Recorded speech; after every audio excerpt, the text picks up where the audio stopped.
जय गुरु। मैं Amrita Datta, department of history.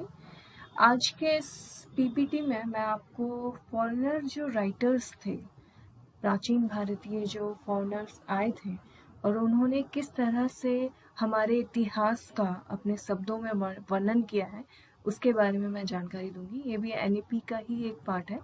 MG1 paper, lecture number 70।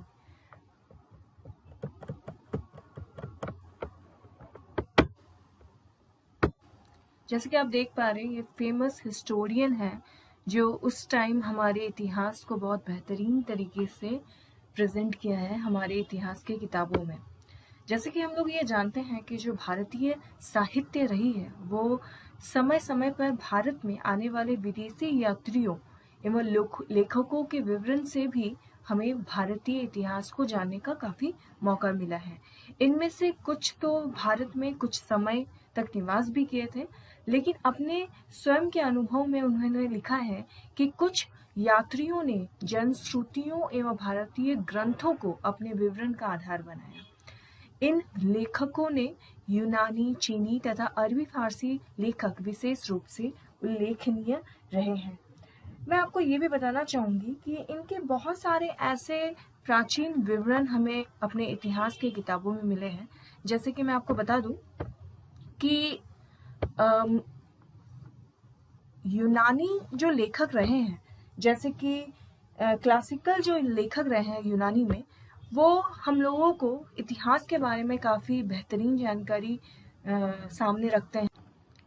जैसे कि मैं आपको बताना चाहूँगी, यूनान के प्राचीनतम लेखकों में टेसियस और हेरोडोटस, मैं कोशिश कर रही हूँ स्लाइड में लिखने का, टेशियस और हेरोडोटस, ये दो ऐसे लेखक हैं जो काफी प्रसिद्ध थे। टेसियस जो थे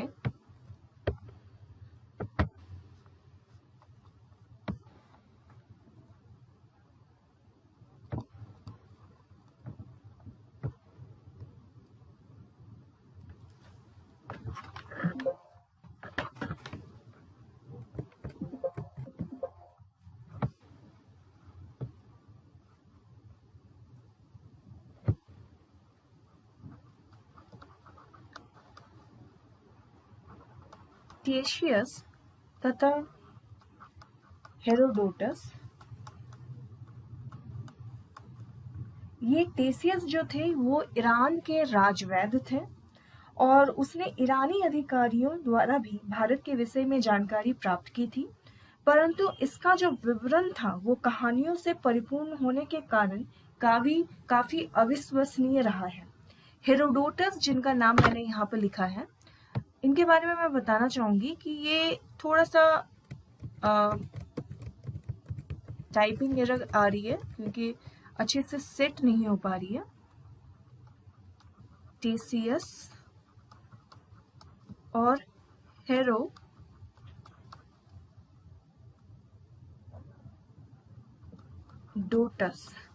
ठीक है। तो मैंने आपको पहले तो टेशियस के बारे में बताया कि राजवैद्य था। अब मैं आपको बताना चाहूंगी हेरोडोटस के बारे में। तो मैं आपको ये बता दूं कि जो हेरोडोटस थे, इनको इतिहास का पिता भी कहा जाता था। इनफैक्ट कहा जाता है इसलिए क्योंकि ये सवालों में भी आता है कि इतिहास के पिता किसको कहते हैं। तो इनका नाम अक्सर कॉम्पिटिटिव एग्जाम में पूछा जाता है कि हेरोडोटस कौन थे या फिर इतिहास के पिता किसको कहा जाता है। उन्होंने जो प्राचीन जो किताबें लिखी हैं उनका नाम था हिस्टोरिका। उन्होंने जो नाम लिखा था वो हिस्टोरिका था, जो 5वीं शताब्दी ईसा पूर्व के भारत फारस के संबंध का वर्णन किया है।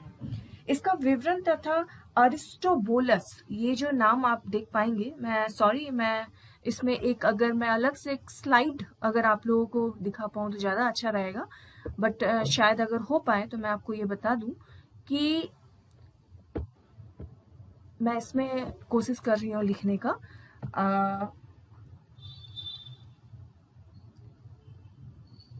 ये नाम है एरिस्टोबुलस।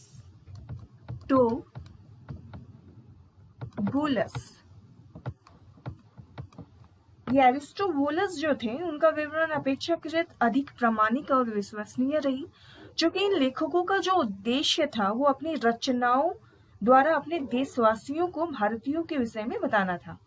अतः इनका जो वृत्तांत था ये काफी अच्छी रही है। मैं इनमें से और भी बहुत सारे नाम बताऊंगी, जैसे कि सिकंदर जो महान जिनको बोला जाता है, सिकंदर के पश्चात के लेखकों में 3 राजदूत उस टाइम आए थे, जिनमें था मेघस्थनीज, जिनका नाम आप लोगों ने सबसे अच्छे तरीके से सुना है, मेघस्थनीज। सेकंड नाम आपने सुना है डाइमेकस, डाइमेकस। और थर्ड मैं यहाँ पे लिखना चाहूंगी डाइमेकस। and the third one is that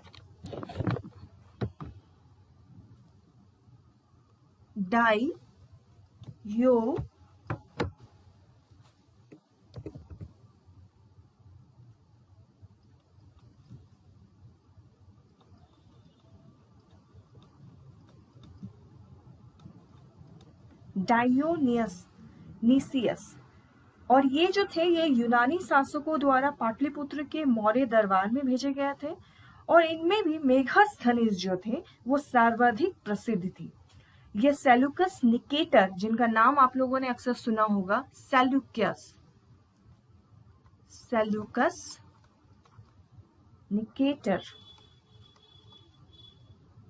आपने ये नाम सुना होगा। सेल्यूकस निकेटर का ये राजदूत था तथा चंद्रगुप्त मौर्य के दरबार में यह आया था।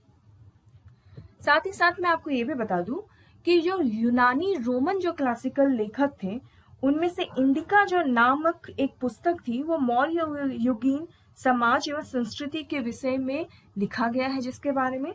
साथ ही साथ यद्यपि इस पुस्तक में अपने मूल रूप में उपलब्ध नहीं है, लेकिन इसके कुछ अंश उद्धरण के रूप में एरियन, आप यहाँ पे लिखा हुआ देख पा रहे हैं, एरियन, स्ट्रैबो और जस्टीन आदि लेखकों की कृतियों में प्राप्त होते हैं।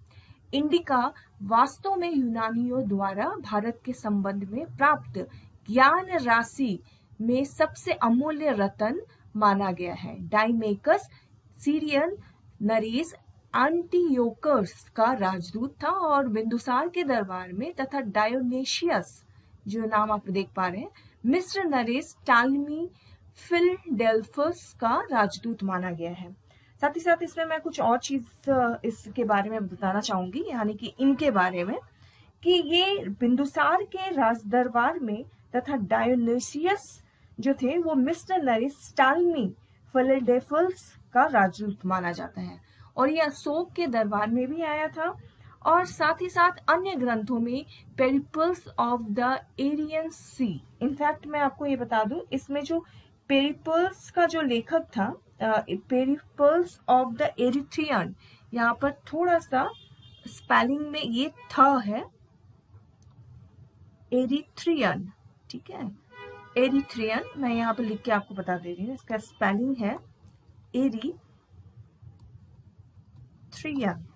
सी, यानी कि मैं थोड़ा सा आपको, जो आप किताबों को इंग्लिश में अगर आपको मिल पाएगा तो this is the Periplus of the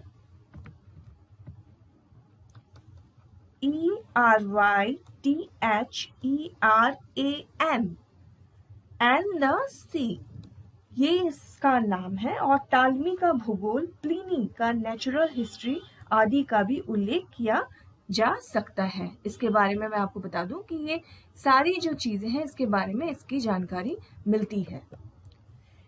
Periplus का जो लेखक था वो 80 ईस्वी यानी 80 ईस्वी के लगभग हिंद महासागर की यात्रा पर आया था।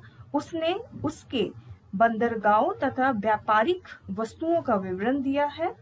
और मैं आपको इसमें और कुछ ऐड करना चाहूंगी कि प्राचीन भारत के जो समुद्री व्यापार थे वो ज्ञान के लिए उसका विवरण बहुत उपयोगी रहा, लेकिन दूसरी शताब्दी ईस्वी में टालमी ने भारत का भूगोल लिखा था।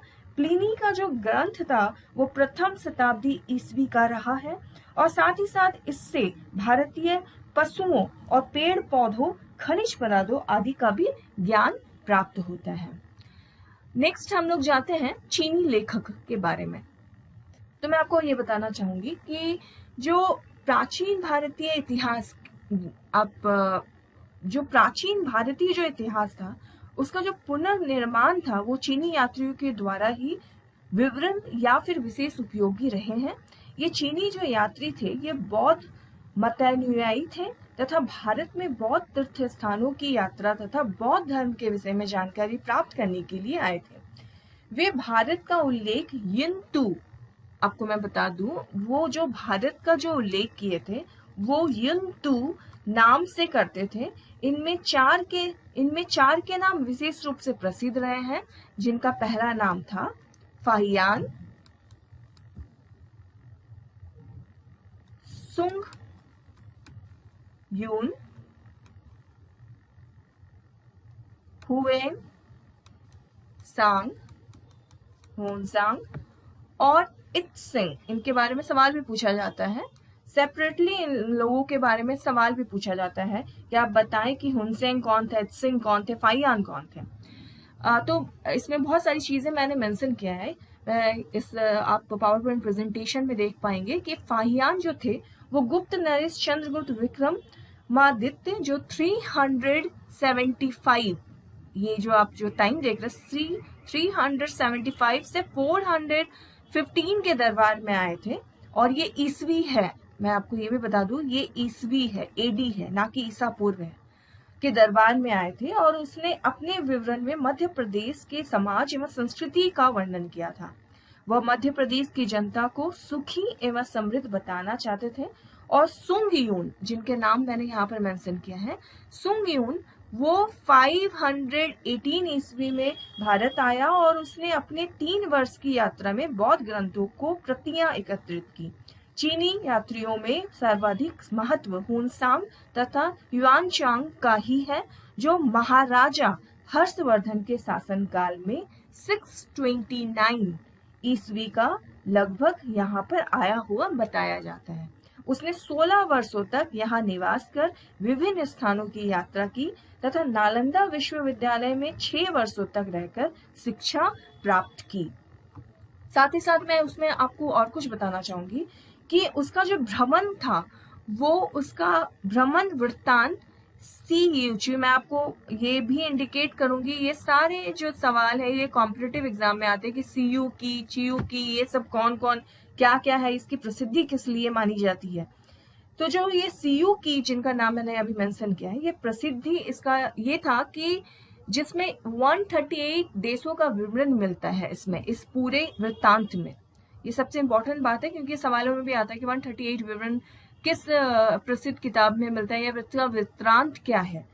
साथ ही साथ मैं इसमें और ऐड करूंगी कि इससे हर्षकालीन भारत के समाज, धर्म तथा राजनीति पर सुंदर प्रकाश पड़ता है। उसके मित्र होली ने, यानी कि मैं आपको ये इंडिकेट करना चाहूंगी कि इसमें बहुत सारी ऐसी चीजें हैं जो यहाँ पर आपको फ्रीली लिखा हुआ है, लेकिन कुछ किताबों में ये मेंशन किया है, पर मुझे ऐसा लगता है कि ये फ्रीली ये स्पेलिंग प्रोनाउंसिएशन सही होगा कि रिली ने होनसांग की जो जीवनी थी उसका लिखा है life of Hyun, T silent रहेगी, सांग लिखी है, जो हर्षकालीन भारत की दशा के शताब्दी के अंत में भारत आया था।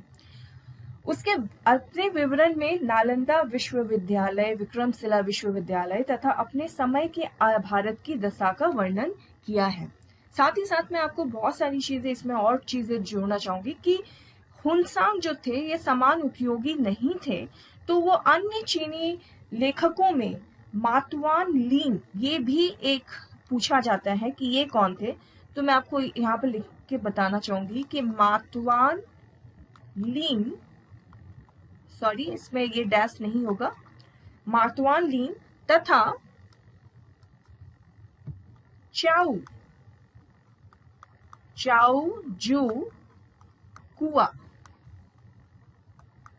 का उल्लेख किया जा सकता है। और जो ये मातुआन जो लीन है उनके बारे में मैं आपको बता दूं कि इनका विवरण जो हर्ष के पूर्वी अभियान के विषय में कुछ सूचना मिलती है और चाओचुकुआ जो नाम आप यहाँ पर देख पा रहे हैं, उनका चोल इतिहास के विषय में कुछ तथ्य प्रस्तुत करता है। तो ये इतिहास के दृष्टिकोण से ये चीनी लेखक बहुत ही महत्वपूर्ण अपना स्थान रखता है। नेक्स्ट स्लाइड में आते हैं। नेक्स्ट स्लाइड है अरब लेखक। तो मैं आपको ये बताना चाहूंगी कि जो अरब व्यापारी थे, जो ये अरब व्यापारी होता था, लेखकों का जो विवरण है वो हमें पूर्व मध्यकालीन भारत के समाज एवं संस्कृति के विषय में जानकारी देती है। ऐसे लेखकों में अल बरूनी का नाम सर्वप्रसिद्ध है। उसका जन्म 973, ये मैं आपको बता दूं, ये बहुत इंपॉर्टेंट अरब लेखक में मेंशन किया गया है। तो इनका जो जन्म था वो 973 ईस्वी में ख्वारिज़्म यानी खीवा में हुआ था। और उसका जो पूरा नाम था वो नाम था अबू रेहान, यहाँ पर शायद मैंने ये मेंशन भी किया है, अबू रेहान मोहम्मद इब्न अहमद अबरूनी, ये इनका पूरा नाम है।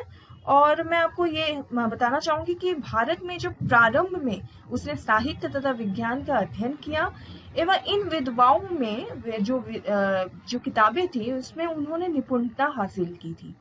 उसकी विद्वता से प्रभावित होकर ख्वारिज़्म के ममूनी शासक ने भी उसे अपना मंत्री नियुक्त कर दिया और 1117 ईस्वी में गजनी के सुल्तान महमूद ने ख्वारिज़्म पर आक्रमण किया तथा उसे जीत लिया। अनेकों लोग बंदी बनाए गए, जिनमें अल बरूनी भी एक मात्र उनमें से थे। साथ ही साथ मैं और भी इन सब चीजों में आप लोगों को कुछ ऐड करके बताना चाहूंगी कि महमूद जो थे उसकी योग्यता से अत्यंत प्रभावित हुआ तथा उसने उसे राज्य ज्योतिष के पद पर नियुक्त किया। भारतीय तथा यूनानी दोनों ने ही, यानी भारतीय और यूनानी जो पद्धति थी उसमें ज्योतिष का अध्ययन किया गया था और साथ ही साथ वह गणित, विज्ञान एवं ज्योतिष के साथ साथ अल बरूनी अरबी, फारसी एवं संस्कृत भाषाओं का भी अच्छा ज्ञाता था। यानी अल बरूनी की एक अलग ही विशेषता थी। मैं आपको इसमें और भी बहुत सारी चीजें ऐड करना चाहूंगी कि वह महमूद गजनवी के साथ भारत आया था, किंतु उसका दृष्टिकोण महमूद से महत्वपूर्णतः भिन्न रहा और वह भारतीयों का निंदक न होकर उनकी बौद्धिकता यानी बौद्धिकता सफलताओं का प्रशंसक बन गया। भारतीय संस्कृति के अध्ययन में उसकी गहरी दिलचस्पी थी तथा गीता से वह विशेष रूप से प्रभावित हुआ। ये भी बहुत बड़ी बात है कि बहुत सारे ऐसे लेखक रहे जिन्होंने भगवत गीता को एक मात्र सार समझा मनुष्य जाति या समाज को जानने के लिए। भारतीयों के दर्शन, ज्योतिष एवं विज्ञान संबंधी ज्ञान को भी उन्होंने प्रशंसा हासिल की। साथ ही साथ मैं इसमें बताऊं कि अल बरूनी सत्य का हिमायती तथा अपने विचारों का पक्का रहा। उसने भारतीयों से भी कुछ सुना, उसी आधार पर उनकी सभ्यता का उन्होंने विवरण भी किया। उनकी जो प्रसिद्ध पुस्तक थी, मैं आपको बता दूं, ये सवाल मेरे एग्जाम्स में आया था कि आप बताएं कि तहकीक ए हिंद क्या है। तो ये भी बता दूं कि इन्होंने ही लिखा था, तो ये पूछा जाता सवाल। और तहकीक ए हिंद का मतलब है भारत की खोज। भारत की खोज, ये सवाल आते भी हैं कि भारत की खोज यानी इसका दूसरा नाम क्या है, तहकीक ए हिंद, या फिर तहकीक ए हिंद का रियल मतलब क्या है। तो ये है भारत की खोज, यानी यहाँ के निवासियों की दशा का वर्णन करना। इससे राजपूतकालीन समाज, धर्म, रीति रिवाज, राजनीति आदि पर भी सुंदर प्रकाश पड़ा।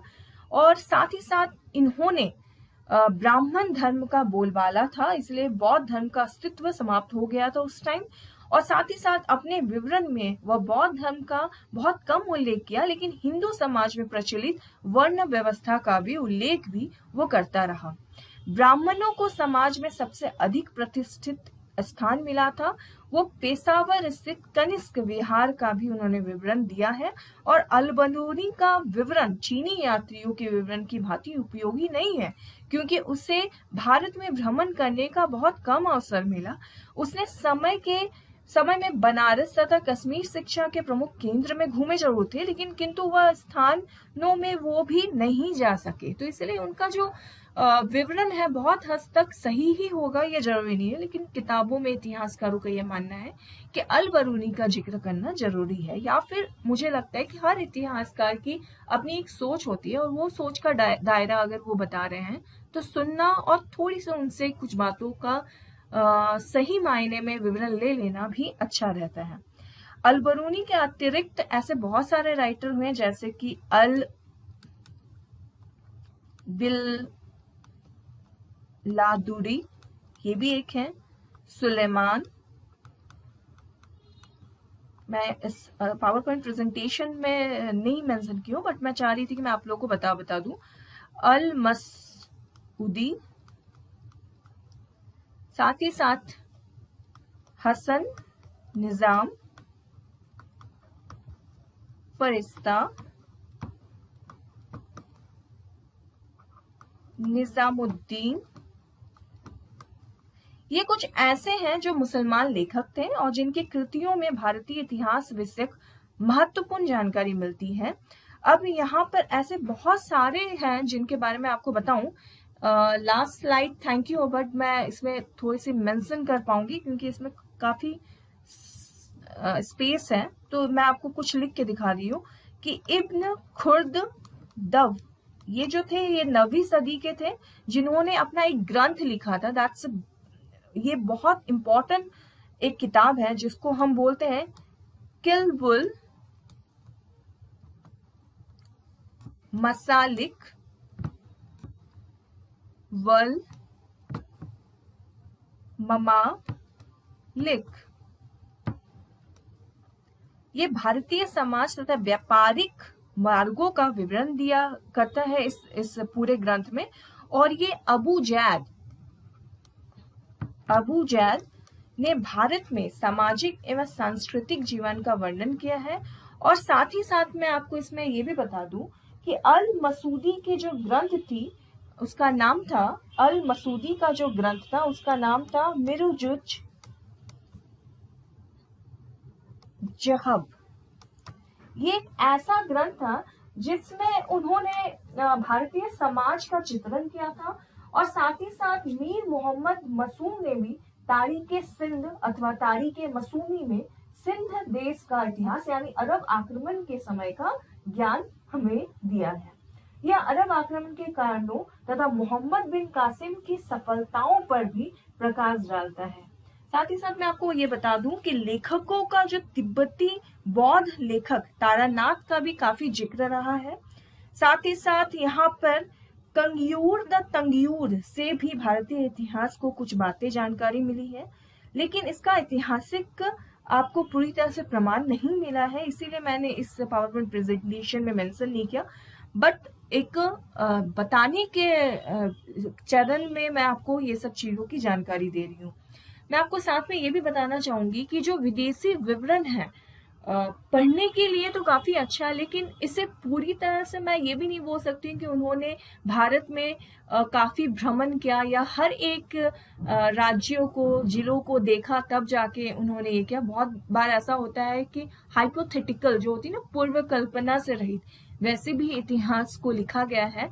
तो इसीलिए इन लोगों का या फिर इन लेखकों का नाम इतिहास में दर्ज है, इसीलिए इन लोगों का नाम बताना जरूरी है, ताकि अगर आपको ये बताया जाए या पूछा जाए कि अरब लेखकों के बारे में बताए या चीनी लेखकों के बारे में, तो आप ये बता सके कि ये लेखक थे जो भारतीय समाज का विवरण दिए हैं हमारे समाज के लिए, और इनके बारे में हम ये जानते हैं।